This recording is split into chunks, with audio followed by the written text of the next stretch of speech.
Hi guys! Welcome to my mini vlog, a day in my life as a content creator, age of 8 years old as a single mom.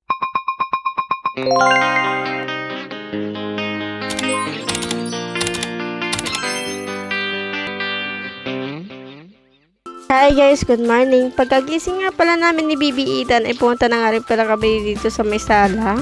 Saka naglalaro na nga rin pala dyan si Bibi Ethan. Habang naglalaro nga pala siya dyan ay nanonood nga lang pala kami sa TV niyan.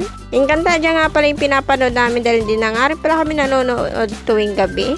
Nung paalis na nga rin pala sila ni mama niyan and sila ni Kuya Mukta si Marlon ay nauna na nga rin pala sila. Kaya nakapaghilamos na nga rin pala ako niyan, di nga lang pala ako nakapag-video. And kumain na nga rin pala kami niyan and kasama ko nga pala kumain niyan ay si Prince nga pala. Dahil hapon nga pala yung pasok niya kaya mamaya nga pala siya papasok. Mga 9:30 AM na nga rin pala niyan ay naglinis nga pala ako dito sa kwarto ni Prince sa kabilang kwarto. Hindi na nga rin pala ako nakapag-video niyan. Forward na nga rin pala mga 11 AM na nga rin pala niyan ay tapos na nga rin pala ako magluto ng ulamin namin ngayong tanghalian. Meatloaf nga lang pala yung niluto ko, pinirito ko nga lang pala. Tapos pala magluto ay naligo nga na nga rin pala ako niyan. And kakatapos ko nga lang pala maligo niyan kaya nagsuklay na nga rin pala ako. Kakatapos ko nga pala magsuklay ay nag-skincare na nga rin pala ako. Habang nag-aayos nga pala ako sa sarili ko niyan ay si Bibi Ethan nga pala nandyan nga lang pala sa tabi ko. May iyak nga pala siya kaya binigay ko nga pala yung suklay sa kanya. Pagkatapos ko nga pala mag-ayos sa sarili ko ay kumain na nga rin pala kami niyan. And si Bibi Ethan nga pala nandyan nga lang pala siya.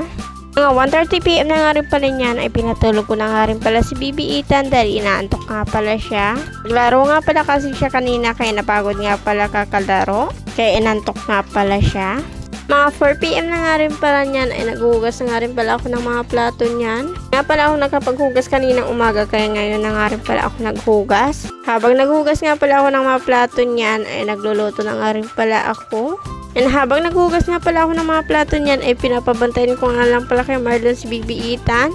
Umuwi nga pala kanina si Marlon dito sa bahay dahil wala nga pala siyang pasok. And tapos na nga rin pala ako maghugas niyan ng mga plato. And ito nga pala yung niluluto ko. Sopas nga pala yung niluto ko dahil sabi nga pala ni mama ay sopas nga pala yung iluluto ko ngayon.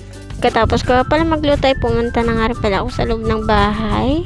And si Bibi Ethan nga pala nandyan nga lang pala sa harapan ko. Naglalaro nga lang pala dyan. And inaano nga lang pala ni Bibi Ethan yung pagkain niya.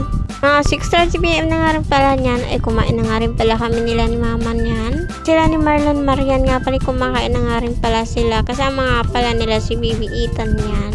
Doon nga pala sila kumakain dahil nagsisilphone nga pala sila. And fast forward na nga rin pala, tapos na nga rin pala kami kumain yan. And tapos ko na nga rin palang bihisan si Bibi Ethan yan. And nakikipaglaro na nga rin pala si Bibi Ethan kay Marlon yan. And pumunta na nga rin pala kami sa kwarto niyan para dito na nga rin palang maglaro si Bibi Ethan.